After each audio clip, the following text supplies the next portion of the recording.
Hello, my dear friends. Welcome back to my YouTube channel. Today, we are going to discuss some mathematics questions which have been asked in JKSSB supervisor examination. These questions were very simple and could be solved within 5 to 10 minutes. So, let us discuss these questions one by one. So first question is find the missing number in the following series. You are given a series, number series 10, 100, 200, 310 and we are asked to find its next term. So हम इस question को solve करेंगे. तो यहाँ पे जो हमारी series है that is 10, 100, 200, 310 and note of interrogation.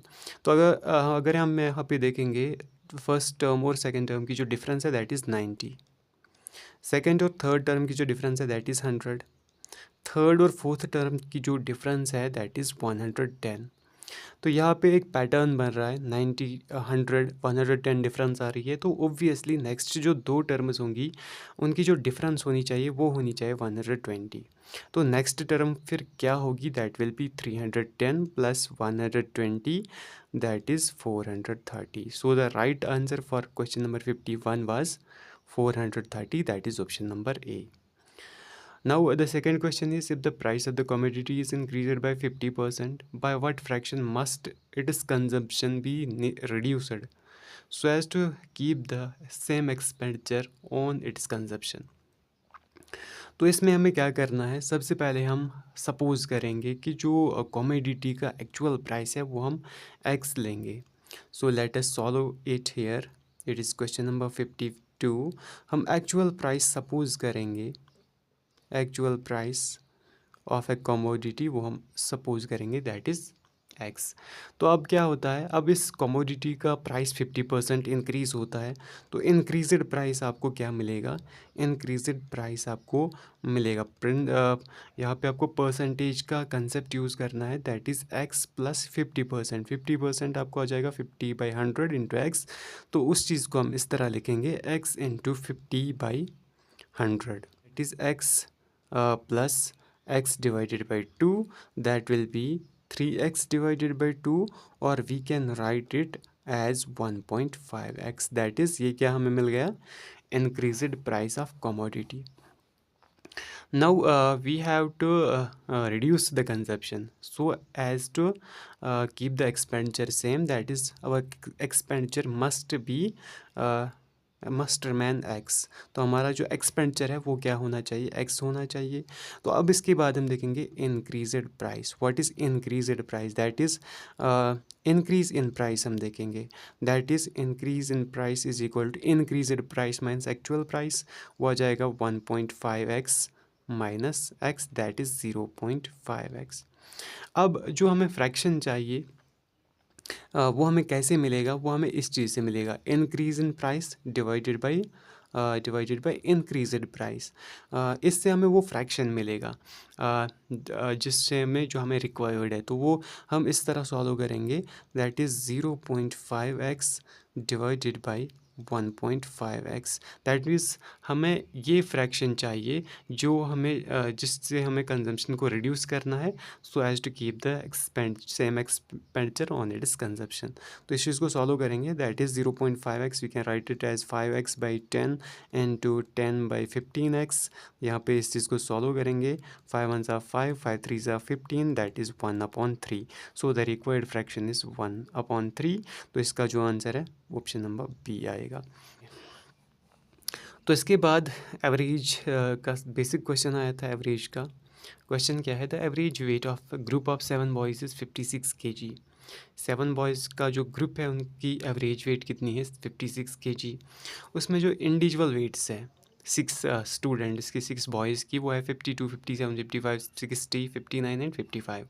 And you are asked to find the weight of individual weight of the 7th boy. तो एवरेज का कंसेप्ट है, बहुत ही बेसिक क्वेश्चन है. तो हम इस क्वेश्चन को कैसे सॉल्व करेंगे, हम सपोज करेंगे जो 7th बॉय है उसका जो एवरेज उसका जो इंडिविजुअल वेट है वो हम x चूज़ करेंगे और बाकी जो रिमेनिंग 6 का जो इंडिविजुअल वेट है उनको हम ऐड करेंगे. ऐड करके हमें कितना मिलेगा, that is 52 plus 57 plus 55 plus 60 + 59 + 55 and you will get the sum as 338। वो जो 338 है वो इस x को ऐड करेंगे, that is equal two divided by 7 आ जाएगा, एवरेज की जो फॉर्मूला है। तो यहाँ पे मैं डायरेक्टली क्या करूँगा, एवरेज जो है 56, इसको मैं मल्टीप्लाई करूँगा नंबर ऑफ़ बॉयज़ से। नंबर ऑफ़ बॉयज़ कितने हैं, दैट इज़ 7। तो अब इसी एक्सप्रेशन को सॉल्व करेंगे और हमें इसका आंसर मिलेगा, that is x is equal to 56 into 7, that is 392। 392 minus करेंगे ट्रांसपोजिशन से 338 and you will get the weight of 7th boy, that is 54 kg। तो इस तरह आपका जो आंसर है दैट इज़ बी। तो यहाँ पे जो क्वेश्चन नंबर 53 है इसका भी आंसर क्या आएगा, 54, that is option B. Now it is question number 54। Question number 54 में आपको क्या करना था, ये प्रॉफिट एंड लॉस का कंसेप्ट यूज़ करना है। तो यहाँ पे सबसे पहले हम क्या करेंगे, हम ए जो है हम सपोज़ करेंगे कि जो हम एक्चुअल प्राइस कार का था वो हम फिर से एक्स सपोज़ करेंगे। Let us suppose the actual price of a car that is x. तो अब हम क्या करेंगे, as indicated by this question, a person sells the car to another person at a loss of 10%। A जब car को बेचता है उसको 10% लॉस मिलता है, और बी जब इस कार को बेचता है इसको 20% गेन हो जाता है। यहाँ पे एक्चुअली दो मेथड्स है, परसेंटेज का मेथड हम यूज़ कर सकते हैं लेकिन वो थोड़ा लेंथी है, एक और मेथड हम यूज़ करेंगे। तो इसमें हम क्या करेंगे, एक्चुअल प्राइस ऑफ कार हम एक्स सपोज करेंगे। तो अब हम बी के लिए कॉस्ट प्राइस देखेंगे। बी के लिए हम देखेंगे कॉस्ट प्राइस, यानी बी ने इस कार को कितने में ख़रीदा था, दैट इज़ वो हम कैसे निकालेंगे, that is 100 divided by 100 plus gain. तो गेन इसका कितना है, दैट इज़ 20%। तो यहाँ पे हमें 20 ऐड करना है, मल्टीप्लाई किससे करना है, सेलिंग प्राइस से। सेलिंग प्राइस कितना है, दैट इज़ 54,000। तो इस चीज़ को हम सॉल्व करेंगे, that is 100 divided by 120 into 54,000। When you solve this thing, जब आप इसको सॉल्व करोगे तो आपको मिलेगा यहाँ पे 45,000। यानी जो बी है, बी ने इस कार को ख़रीदा था 45% में और बेचा कितने में है, 54,000 में, और इसको 20% गेन हुआ है। तो अब हम क्या देखेंगे, एक्चुअल प्राइस, दैट मीन्स हम देखेंगे कॉस्ट प्राइस फॉर ए, और कॉस्ट प्राइस फॉर ए जो है that will be our actual price, जो कि कितना हमने चूज़ किया है, x, that is we have to find the value of x here. So that will be again 100 divided by, अब लॉस हुआ है तो 100 माइनस लॉस आ जाएगा, दैट इज़ 100 माइनस 10 इंटू फिर से जो सेलिंग प्राइस है इसका, दैट इज़ 45,000। तो यहाँ पे फिर से इस चीज़ को सॉल्व करेंगे, 100 डिवाइडेड बाई 90 इंटू 45,000। तो यहाँ से इसको सॉल्व करने पे हमें क्या मिलेगा, 9 1 ज़ा 9, 9 5 ज़ा 45, 0 0, that is 500 into 100, that is 50,000। तो इस तरह हमारा जो आंसर है इसका, that is 50,000, that is option D is right in this question. Option D is right. By this way you can solve these types of questions. Similarly, अब एक और क्वेश्चन है रेशियो का, question number 55, ratio and proportion. तो यहाँ पे हमें क्या बताया गया, the number of students in 3 classes, 3 classes के स्टूडेंट जो है वो किस रेशियो में, 2:3:4। तो हम सपोज़ करेंगे जो नंबर ऑफ स्टूडेंट्स है वो हम सपोज़ करेंगे 2x, 3x एंड 4x। तो अब क्या होता है, जो क्लासेस के स्टूडेंट्स हैं उसमें 12 इंक्रीज़ किया जा रहा है। तो यहाँ पे अगर यहाँ पे स्टूडेंट्स पहले थे 2x, तो जब 12 इंक्रीज़ किए जाएंगे तो वो आ जाएगा 2x प्लस 12। इसी तरह यहाँ पे क्या आ जाएगा, 3x प्लस 12। और रेशो क्या है इसके बाद, 8:11:14। Since ratio should be equivalent, so हमें क्या करना है, 2x plus 12 divided by 3x plus 12। ये हमें क्या आना चाहिए, रेशियो इक्विवेलेंट होना चाहिए।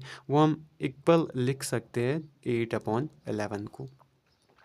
तो अब हम इसी एक्सप्रेशन, इसी इक्वेशन को सॉल्व करेंगे और हमें अपना आंसर मिलेगा, that is 11 into 2, that is 22x, plus आ जाएगा, दैट इज़ 11 इंटू 11 इंटू 12, तो वो हमारा कितना आ जाएगा, that is 132 132 is equal to 24x plus 96. After solving this you will get 2x is equal to, हमें क्या मिलेगा यहाँ पे, is equal to 36. x का वैल्यू हमें मिलेगा 36 upon 2, that is 18. This is the value of x. Now substituting these values, the value of x in this 2x, 3x and 4x, and adding them, you will get the value as 2 into 18 plus 3 into 18 plus 4 into 18. तो ये आपको मिलेगा 36, ये आपको मिलेगा 54 और ये आपको मिलेगा 72. And by adding these three terms you will get the answer as 162. तो इसका मतलब क्या है, the number of students in 3 classes was in the beginning was 162. तो कितने स्टूडेंट्स थे बिगिनिंग में, 162. Similarly, let us move to the next question. 56. If A and B together can complete a work in 15 days and B alone in 20 days, in how many days A alone can complete the work? तो question number 56 बहुत ही easy था. तो सबसे पहले हम देखेंगे A and B can complete a work in 15 days. A और B जो है ये एक साथ 15 डेज़ 15 दिन में ये एक काम को कंप्लीट करते हैं.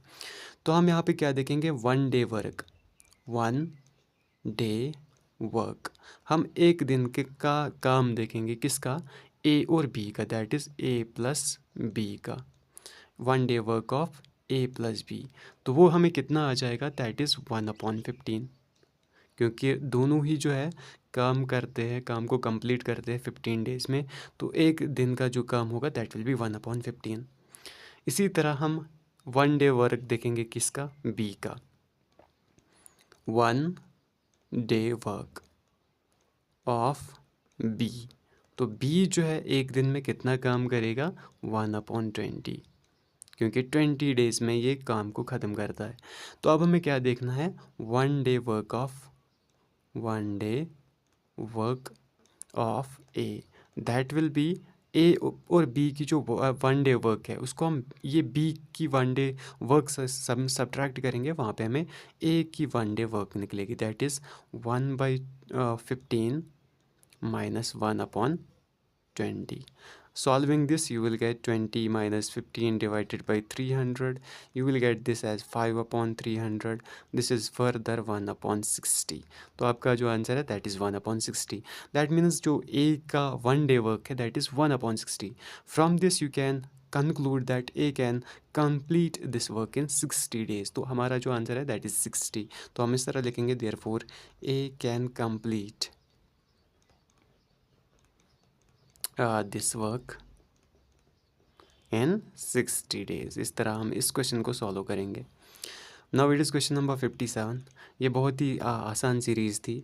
18, 28, 40, 54, 70 डैश डैश. तो अगर हम यहाँ पे डिफरेंस देखेंगे 10 है, यहाँ पे डिफरेंस देखेंगे 12 है, यहाँ पे डिफरेंस 14, यहाँ पे डिफरेंस 16, नेक्स्ट डिफरेंस कितनी आनी चाहिए, 18. तो 18 70 को ऐड करेंगे, आपका आंसर आ जाएगा 70 plus 18 that is 88. So question number 57 का आंसर बी आएगा, दैट इज़ 88. सिमिलरली जो क्वेश्चन नंबर 58 था ये रीजनिंग का है. इसमें आपको क्या करना है, ये कॉन्सोनेंट वॉवेल रिलेशन है, तो यहाँ पे इसका आंसर कैट आएगा, कैट, HPG. देखो अगर हम यहाँ पे देखेंगे B, C एंड D, तो यहाँ पे 2 अल्फ़ाबेट्स स्किप हुए हैं और यहाँ L, M एक ही अल्फ़ाबेट स्किप हुआ है. E फिर से FG, दैट मीन्स अल्टरनेट जो अल्फ़ाबेट्स है, हमें क्या करना है, पहले 2 अल्फ़ाबेट्स को स्किप करना है, इसके बाद एक अल्फ़ाबेट को स्किप करना है. इसी तरह अगर हम यहाँ पे देखेंगे B, C, D, E, L, M, इसके बाद N, E, F, G, H, N, इसके बाद O, P, D, E, F and G. तो सिमिलरली हम विनर जो है, विनर का कोड बनाएंगे, विनर. तो सबसे पहले W, X, Y, तो यहाँ पे Z आएगा, I, इसके बाद J स्किप, K आ जाएगा, N, O, P, that is Q आ जाएगा, इसके बाद फिर से N, O, अब P आ जाएगा, E, F, G, एच आएगा और एस एन टी आएगा। तो यहाँ पे जो हमारा आंसर है that is Z K Q P H T, that is option A is right. Similarly question number 60 direction. तो अगर हम यहाँ पे एक छोटा सा डायरेक्शन मैप बनाएंगे, that is our east, west, north and south. Suppose हम यहाँ पे यहाँ से स्टार्ट करेंगे तो प्रोस्टम जो है ये कहाँ की तरफ जाता है, 5 kilometre towards east, that is ये यहाँ पे जाता है 5 किलोमीटर टुवर्ड्स ईस्ट। ओके, तो अब यहाँ से ममता का जो हाउस है that is here is Mumtaz house. अब ये क्या करता है, from here he works towards north. अब ये नॉर्थ की तरफ जाता है 10 किलोमीटर जिम पहुँचने के लिए, that is he had to go towards this direction, that is here is it is gym. यहाँ पे इसका जिम है। तो अब अगर हम यहाँ पे देखेंगे इसका जो जिम है it is in north east direction, it is in northeast direction. So the right answer for question number 60 is northeast. So by this way these questions can be solved. So I hope you will like this video and keep supporting. Thank you, wish you best of luck.